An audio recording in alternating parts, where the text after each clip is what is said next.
Hi, I'm State Representative Kevin Hensley. As a former school board member, I speak from experience when I say the way in which we finance Delaware's public schools needs to be reformed. Generally speaking, our state government pays for about 60% of public education, spending nearly $1.4 billion in the current budget.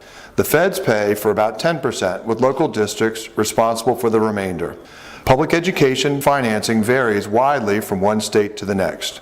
Delaware's model, which is only used by a handful of states, is a formula-driven system that provides funding units based on enrollment numbers. However, our system is outdated. Delaware is one of only 4 states in the nation that does not provide additional funding for English language learners, and one of only 15 that does not allocate extra funding for students living in poverty. Providing adequate money to help special needs students is also an ongoing concern. Additionally, the current system restricts where state funding can be used, limiting flexibility and creativity at the local level.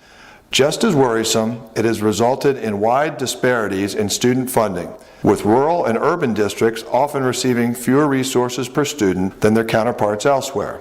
The General Assembly and Governor Jack Markell acted on this late last year by forming the Education Funding Improvement Commission. This 24-member group was charged with the thorny task of making recommendations on transitioning our state to a funding model that would provide for more equity, flexibility, and transparency. While the commission met half a dozen times, its work was ultimately disrupted by the controversy over a plan to streamline the governance of Wilmington's public schools. Not surprisingly, many of the concerns on which the Wilmington debate continues to turn are the same funding issues the commission was attempting to resolve. When the 149th General Assembly meets for the first time in January, we should aggressively move forward to reform our education funding system.